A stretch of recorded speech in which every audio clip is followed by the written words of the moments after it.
Olá, o meu nome é Mara Nascimento, sou trabalhadora da Fraternidade Espírita Ramatiz Itaguaí, Rio de Janeiro.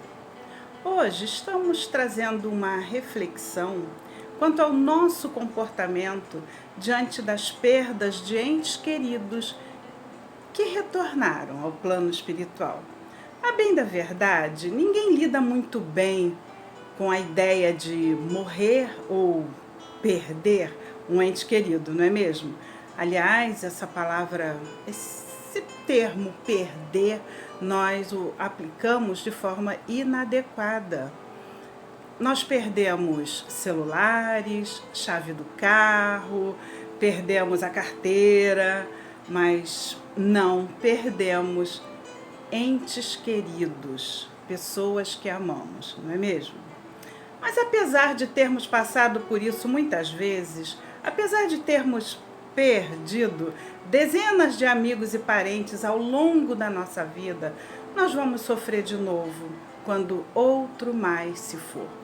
Por isso, precisamos entender, meus irmãos, que o corpo morre, mas a vida não se extingue, não acaba. E teremos, assim, uma aceitação menos sofrida quando estivermos diante da tão temida morte. A vida é o contínuo entre nascimento e morte. É uma palavra em latim que representa uma série de acontecimentos sequenciais e ininterruptos. O que significa isso? Eu estou vivendo aqui hoje. Morre o meu corpo, mas eu continuo vivendo. Ou seja, eu vivo de um lado e vivo do outro lado também. Existe um prosseguimento que não se interrompe. Então, a vida é uma só. E ora estamos no corpo, quando Deus nos oferece um, e ora fora dele. E nesta única vida, vamos vivendo várias existências. Mas vamos falar primeiro da nossa morte. Nós temos medo de morrer por quê? Meus irmãos, quando se trata do medo da nossa morte, ele está mais relacionado ao como morreremos e não da morte em si. Eu tenho certeza que vocês já pararam para pensar nisso. Ai, como será que eu vou morrer? De infarto, de acidente, como um passarinho? Não é verdade? Um grupo de estudiosos fez uma pesquisa sobre medo. E ficou detectado que o principal medo dos entrevistados é medo de perder a vida. E uma preocupação notada nas respostas dos entrevistados é o receio de morrer antes de um ente querido, antes do pai, da mãe, do filho, do marido, da esposa. Quando éramos crianças, o medo maior era pensar que a nossa mãe morreria. E ao vermos um chinelo virado para baixo, corríamos, desvirávamos, porque diziam que alguém próximo morreria. E o próximo, mais próximo, era a nossa mãe.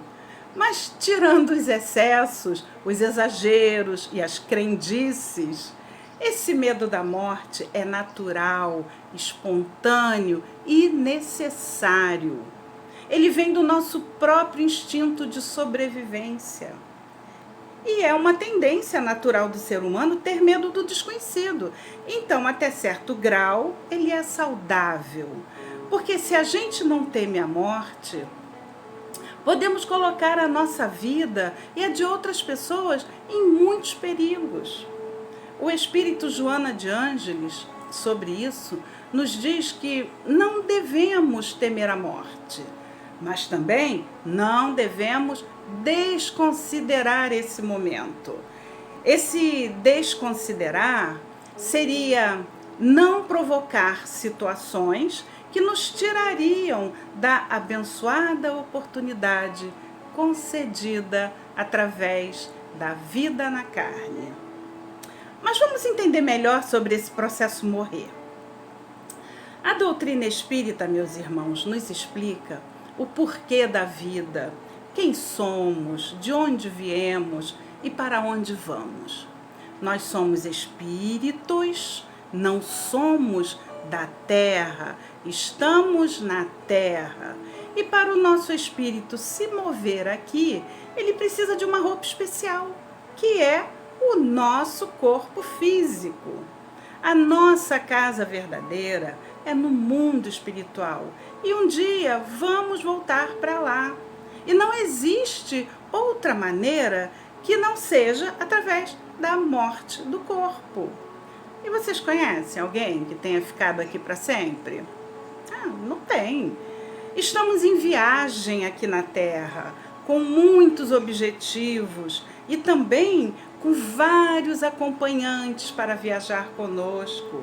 Ou seja, somos seres espirituais vivenciando uma experiência humana e não o contrário.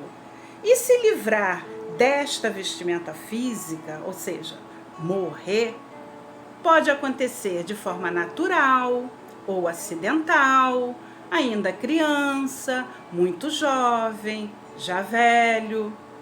Os acidentes violentos, as enfermidades inesperadas, os crimes hediondos, as mortes súbitas, são apenas algumas das muitas formas pelas quais todos os dias milhares de pessoas partem de volta para o plano espiritual. E o tipo de morte varia de acordo com o histórico de cada pessoa. Normalmente, a hora do nosso retorno é planejada antes de chegarmos aqui, de reencarnarmos. E as escolhas das provas pelas quais vamos passar traçam uma espécie de destino, o que não significa que tudo na nossa vida tenha sido planejado. Isso é muito importante, porque muito do que nos acontece é quase sempre consequência das escolhas que fazemos. Quando nós podemos antecipar ou adiar, voluntariamente ou não, essa hora planejada. Então, o viver muitos anos ou não é muito relativo, porque a vida aqui na Terra é a escola que precisamos para nos aprimorar. E o tempo que aqui nós vamos permanecer vai depender da nossa necessidade. Só que não nos conscientizamos disso. Acreditamos que tudo se resume a somente isso aqui. E com esse nosso jeitinho egoísta, começamos a taxar esses companheiros de viagem, que vieram conosco, começamos a taxá-los de meu pai, minha mãe, meu amor, meu irmão, meu filho, meu marido, minha mulher. Tomamos posse dessas vidas, definindo inclusive qual deve ser a melhor hora para eles morrerem. Os filhos têm que morrer depois dos pais. Nada de pai enterrar filho. E em razão do nosso apego material, quando os nossos entes queridos morrem, ficamos com a sensação de termos sido roubados em algo a que tínhamos direito. Era meu. E aí vemos a morte como castigo de Deus. Por que, Senhor, tiraste o meu filho de mim? O que eu fiz de mal? Por que, meu Deus, isso foi acontecer? E agora, o que vai ser da minha vida?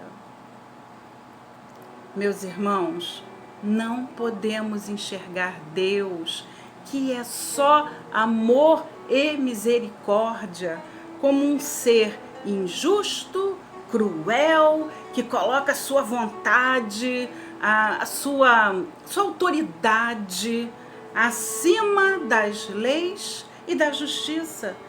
e que faz alguém jogar o carro contra outra pessoa, que faz um avião cair com 200 passageiros sem chance de sobrevivência, que mata cerca de 575 mil pessoas no mundo. São dados parciais, não definitivos, através de um vírus. E retornar para o mundo espiritual sem esse entendimento, sem o conhecimento do depois, vai nos trazer inquietações e sofrimentos. Mas se não buscarmos esse entendimento ainda aqui, vamos descobri-lo a duras penas mais tarde. E depois vamos ficar desesperados para fazer contato com aqueles que aqui ficaram, para alertá-los da necessidade do estudo, do esclarecimento. Nas psicografias que recebemos nas casas espíritas, na literatura espírita, vemos apelos desesperados. Diz para o meu filho que eu não morri, que eu não acabei, que não tem inferno, céu, que Deus não castiga, que não fui aniquilado e que continuo vivo. O nosso corpo físico, meus irmãos, é temporário, envelhece, é frágil, está sujeito a doenças e vai morrer. E ele vai ficar aqui, o corpo físico fica, porque ele é daqui, da terra. Mas o nosso espírito não é, e ele retorna para a sua dimensão verdadeira. É o encerramento de um ciclo. Retornamos para a nossa casa e lá nos preparamos para a próxima etapa. Não sabemos quantas roupas de carne ainda teremos que vestir, quantos nomes teremos que assinar. Só sabemos que temos muitas etapas ainda pela frente. E o que nós levamos na hora da nossa volta? Com certeza, não será o nosso carro, nossa casa, nosso dinheiro, muito menos o nosso título de doutor. Levamos as virtudes que desenvolvemos, o amor que conquistamos e que despertamos no outro. Nada muda, continuamos os mesmos, só que sem o corpo de carne, mas com todos os nossos defeitos e sentimentos. É necessário compreender que estamos aqui com a finalidade de buscar a evolução para nossos espíritos e não para priorizarmos as coisas da matéria. Precisamos entender que começamos a morrer no dia em que nascemos. A cada aniversário, contamos menos um ano nesta nossa programação. É uma contagem regressiva para a volta. E só tem um jeito de prorrogarmos um pouquinho o nosso retorno. Nós temos que mostrar para Deus que somos úteis aqui, que somos imprescindíveis. Por exemplo, os bons espíritos precisam chegar à conclusão que aquele moço lá faz um grandioso trabalho voluntário com muito amor aos desvalidos que vivem nas ruas. Se o tirarmos de lá agora, vai fazer muita falta. Tem ninguém para ficar no lugar, então deixa ele lá. Ou também, aquela moça dedica grande parte do seu tempo visitando o asilo da sua cidade, distribuindo abençoadas vibrações de amor e esperanças. O trabalho que ela faz é muito bom, deixa ela ir. E assim, por nossos grandes feitos em amor ao próximo, ganhamos moratórias, ou seja, a dilação do nosso tempo, transferindo o nosso retorno para um outro momento.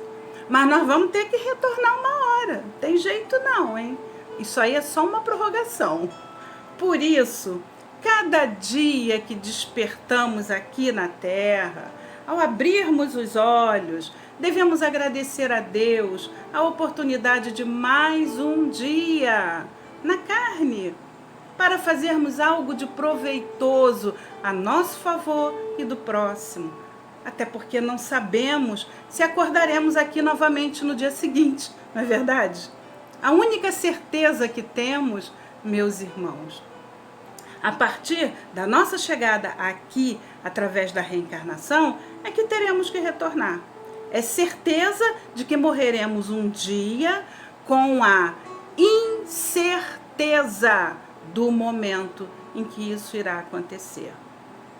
Mas o curioso é que nós temos tanta certeza de continuarmos aqui que fazemos até planos para amanhã. Amanhã eu vou acordar cedo, eu vou ao mercado, eu vou lavar o carro. Será que vamos mesmo? Quantas pessoas vão dormir cheias de planos e despertam no mundo espiritual? Mas se ainda não morremos, é porque estamos recebendo oportunidades e não devemos jogá-las fora. Então, vamos sair da cama com alegria, saudar o dia, vamos abraçar o irmão, o filho, o marido, a esposa, ou com quem tenhamos diferenças. Vamos pedir desculpas, perdão, estender as mãos, ajudar o próximo. Precisamos não deixar pendências aqui para que possamos voltar em paz para o nosso mundo verdadeiro. Mas lembremos que somos movidos por nossas escolhas, pelo nosso livre-arbítrio. E podemos também escolher, ao despertarmos aqui, ficar deitado o dia inteiro, com o controle remoto da TV nas mãos, nos moldes do que disse Raul Seixas, sentar no banco de um apartamento, com a boca escancarada, cheia de dentes, esperando a morte chegar. E ver um dia precioso passar, dia que não vai voltar. Então, como estamos trabalhando essas oportunidades que recebemos todos os dias em que acordamos aqui? Essa é para a gente refletir com carinho, tá? A gente pensar. Mas aí, porque nós somos espíritas e aprendemos que a morte não existe, não vamos nem ligar quando os nossos entes queridos morrerem? Claro que vamos, né, gente? Somos seres humanos. Sentimos falta da presença física, da voz, do toque daquele que amamos. O fato de sermos espíritas não nos isenta da dor e da saudade. O que o Espiritismo nos dá é o consolo que precisamos nesta hora difícil, é a compreensão do que acontece. Mas algumas pessoas dizem que os espíritas são insensíveis, mas não são, não. Sabemos que o nosso ente querido não se extinguiu, não caiu num buraco negro, não está condenado ao inferno, ao contrário, ele continua vivo, pleno em seus sentimentos, continua nos amando. E como nos diz a questão 289 de O Livro dos Espíritos, estarão sendo assistidos por amigos e parentes que já vivem no mundo espiritual. Isso significa que aqueles que foram antes de nós reforçam o grupo que irá nos receber quando retornarmos. Isso não é bom? Mas esse conhecimento não nos isenta da dor e da saudade, porque isso é sentimento. E nós estamos aqui para evoluir, e sentimento faz parte. Precisamos vivenciar, experimentar. Então, a dor do luto é necessária. Então o espírita chora, né? Chora sim, mas o choro do espírita é um choro racional, lúcido. Não nos desesperamos, Só choramos baixinho, de saudade, mas choramos. Sabemos que vamos nos encontrar mais lá na frente. Não vão se livrar da gente, não. Vamos nos ver de novo. E essa certeza do reencontro é latente em nós. É latente em todos. Nós percebemos isso verificando que muitos acreditam que haverá o reencontro no dia do juízo final, ou que outros vão se reencontrar no céu. Ou seja, independente da fé, da religião que professam, todos acreditam que um dia haverá o reencontro. Isso é esperança de um amanhã. Não existe destruição do espírito. Então, nós espíritas choramos confortados. Mas essa ausência, a separação, ainda que temporária, meus irmãos, é sentida dos dois lados. Será que o morto queria ficar longe da família, né, do que conquistou, da vida que tinha aqui? Então, precisamos fortalecer aquele que se foi, ajudá-lo com o nosso equilíbrio e através das nossas orações. Eles nos ouvem, nos sentem. Em nossas preces, vamos agradecer a Deus pelo convívio, pelo amor que recebemos deles. Vamos pedir desculpa por aqueles momentos menos agradáveis, mas que nos serviram de experiências, de aprendizado. Vamos pedir a Deus proteção para que eles possam caminhar amparados por benfeitores, pelos seus anjos guardiães, os nossos anjos da guarda, meus irmãos. Eles nos acompanham na terra, na carne e depois dela. Vamos pedir a eles ajuda. E essa declaração de amor em forma de oração vai lhes trazer conforto e paz. Mas ao contrário, nosso sofrimento, desespero, chega a eles em forma de mal-estar, causando-lhes dor, e pode fazer com que ele não consiga lidar bem com o seu regresso à vida espiritual. Ele pode se achar culpado pelos nossos sofrimentos e por nossos chamamentos. Né? Ficamos chamando, gritando, cadê você? Estou aqui sozinha, e ele pode querer ficar aqui, o que seria desastroso para todos. Então, devemos ajudá-los, passando nossas boas energias, equilíbrio, ficando atento às nossas manifestações de sentimentos exagerados, choros e lamentações desesperados não são manifestações de amor. Lembremos que alguém disse: quem ama, cuida. Então, vamos acreditar que os nossos entes queridos estão vivendo a vida deles em outra dimensão e que devemos deixá-los seguir seus caminhos e continuarmos a viver a nossa vida aqui, porque se nós ficamos, é porque ainda temos o que fazer, até o dia em que vamos ter com eles. E nesse ponto, nós verificamos a mais pura expressão do amor de Deus por nós. Já pensaram se fôssemos separados eternamente daqueles que amamos, ou se tudo acabasse por aqui? Então, sabemos que vamos ficar um tempo sem nos vermos no lado físico.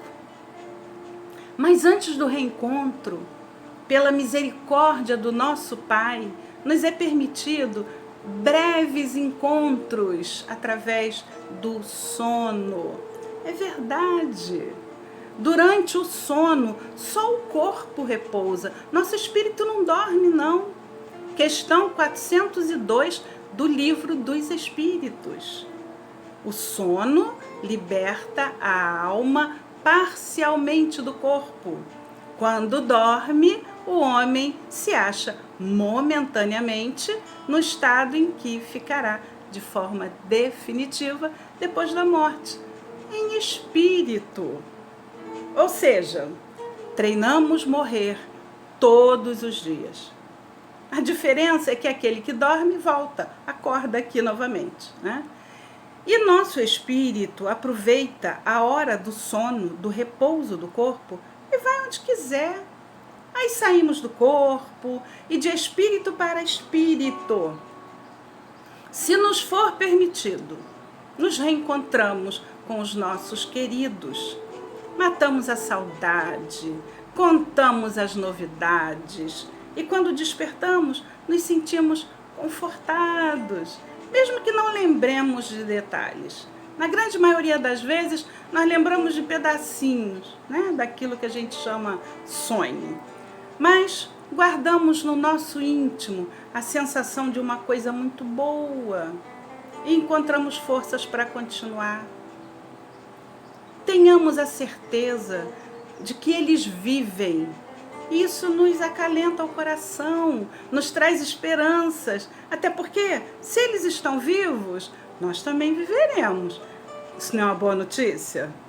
Então vamos substituir o medo pela certeza, entendendo as razões de por que estarmos aqui agora, mas sem perdermos a consciência de que, em verdade, somos espíritos, não somos corpos frágeis e que estamos aqui de passagem. Vamos fazer ainda aqui o nosso melhor para que o nosso retorno, né, ao lar verdadeiro seja em paz. E não esqueçamos, como já nos disse muito tempo atrás, Francisco de Assis, é morrendo que se vive para a vida eterna. Que Jesus nos abençoe.